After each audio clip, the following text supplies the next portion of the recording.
African American women are leading in that among all men and all women of any race and any color. So that's really important because I'm glad you brought that up. Yeah. And so, is it also true that one of the leading cause of heart conditions is driven by stress? Yes. Okay. Yes.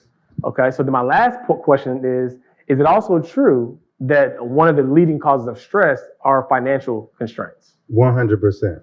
100%. And the reason why, and I said this on another podcast I did, is the way I tried to wrap it up was it's really important for us to know that all of our abundance is attached to us becoming the highest versions of ourselves. Okay?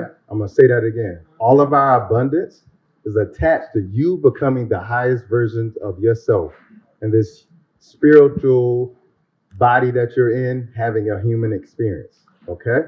And so this body is a vehicle for you, right? When you come here. Now, if you don't take care of your vehicle, it doesn't function right. If you got a Bentley and you put regular gas in, you have ruined the car. So essentially what we do when we eat regular gas, we're ruining the car. So the way that we're taking in our human experience is not the way that is attached to our abundance. And when I say abundance, I'm not just talking about financial abundance, which is what we're supposed to have that. But your abundance in your relationships, your abundance in your thinking, your abundance in your body, all of that. And so it's really important to understand stress is attached to that because you're stressed about it because you're not being your highest versions of yourself and you're frustrated with the fact that you're not getting what you know you deserve in the form of your abundance, which is finances. Absolutely. You hit us hard. Y'all took notes on that one? and thank you for confirming my theory. You know what I'm saying? Because I can run with it. I didn't want to run with it until I knew. Okay, cool. Thank you. So we are in Hotlanta. And so in Hotlanta, there's a trend that we all like, and it's to go to hookah bars. Hookah bars are very popular in Atlanta. So I think that there's a misconception that smoking hookah is okay for your body. Like, it's like, okay, it's cool, it's fun, you can get flavors, right? There's fruit flavors, so there's fruit in the hookah, right? Right, so it's good for you. Yeah. Like, can you give us your professional opinion on hookah? Man, I feel like y'all making me like the party pooper. No. the truth teller. I think it's the reality of the situation. Like, me personally, I spent tons of hospital visits in the last couple of years trying to figure out what's going on with my body. And the reality was I wasn't giving it the nutrients, right? I wasn't giving it the premium gas. Yes, indeed. And so then, shameless plug, right? I actually purchased some of your supplements that you offer, and it actually cured the problems that I was having. Yeah. So clap it up for that. I'm telling y'all, I had tried so many things, and that was the only thing that worked for me. So I appreciate you. Thank you for that. But you're welcome. I wasn't feeding my body properly. So in terms of hookah, can you share? You're not a party pooper. Okay. She asked me. So there's this misnomer that hookah is healthier because it's not a cigarette. And cigarettes, most of you don't know, if you go, the governing body that determines what is cancerous or what causes cancer is called the IARC, okay? And they determine it by categories. And cigarettes is a level 1 carcinogen. That means it's the most dangerous of all the carcinogens to cause cancer. It causes 80% of lung cancer, okay? When you compare, and they did this comparison at the University of Pittsburgh Medical School, when the comparison they did, they found that hookah smoke gave you 25 times more tar, okay? 125 times more smoke, 2.5 times more nicotine, and 10 times more carbon monoxide. And cigarettes? Than cigarettes. Yeah. You can look that up. Like I didn't do this. I didn't do the study, but it's just important because, man, when I see trends, I go the other way. Like that's just who I am. I know that when they start creating trends, like I'll give you, for instance, when I became plant-based, I never heard of the word vegan, so I never called myself a vegan.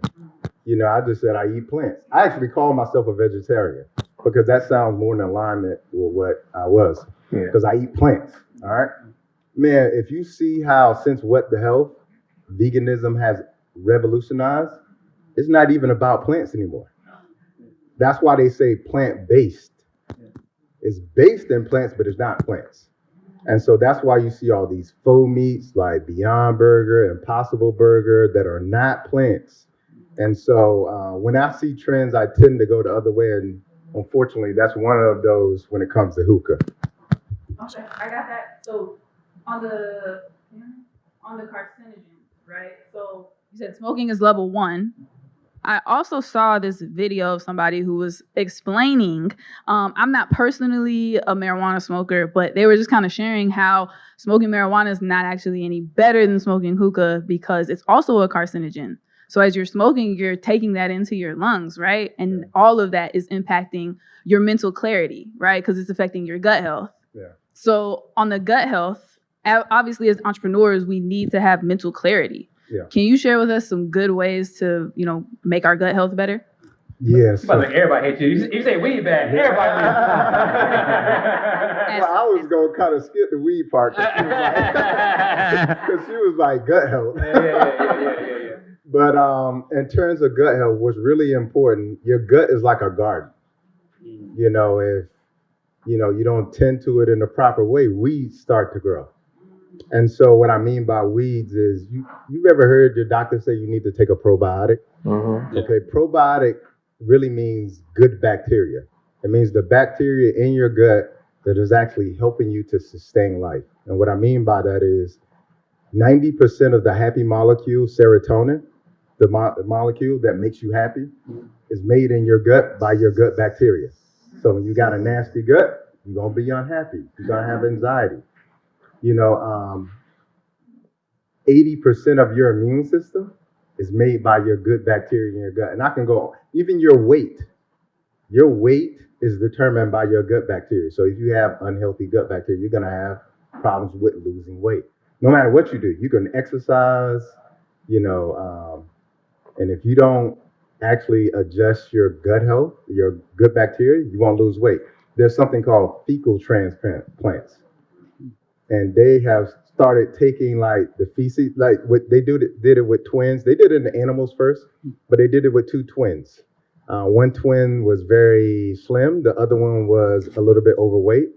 They simply just took the feces from the twin who was slim and transplanted, and I'm doing a rough explanation here, but transplanted it in the twin who was overweight, and she just lost weight without changing her diet or exercise. Wow. So that tells you how important good bacteria is. Okay? But the unfortunate thing is most people have an overrun of bad bacteria, yeast, parasites. Okay? And the reason why you have yeast and parasites is because a lot of parasites are in meat. And when you eat a lot of sugar, you're feeding yeast. So yeast grows in the body. And it comes out in the form of a yeast infection. It comes out in the form of a brown toe. It comes out in the form of dandruff. Like, that's why your dandruff is so itchy. You understand? So it's really important for us to understand that you got to win the war in your gut. You got to win the good war, okay? Yeah. Now, what's really important, how do you feed that good bacteria in your gut? With prebiotics. I told you good bacteria is called probiotics. You feed it with prebiotics. What is prebiotics? It's fiber. The only way you can get fiber in your diet is with plants. It doesn't exist in meat. It doesn't exist in dairy. It doesn't exist in cheese, eggs. You can only get it from plants. So God made a relationship that said, hey, you eat this, I'll do this for you. So that's why what God says in Genesis, I give you every fruit-bearing tree with seed for your food. Gotcha. Make sense? Yes, so that's how you heal your gut.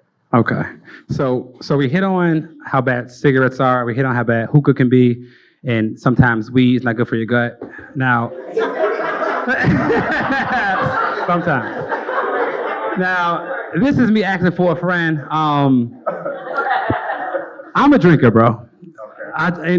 But I was told that, 1 glass of wine a day is not so bad. Keeps the doctor away, Keep the doctor away. At least that's what I'm saying in my household. So, can you please not debunk that myth for me so I can continue having my one glass of wine a day? What's your next question?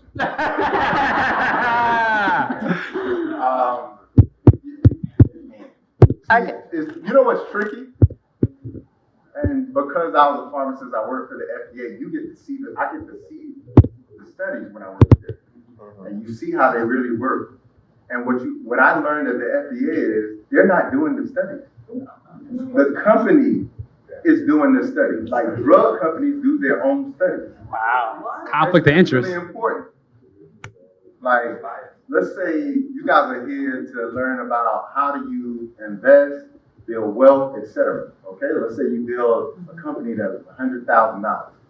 Okay, and now you have the opportunity, because if you go to this organization and you get approved, now you can take your $100,000 company to a $10 million company.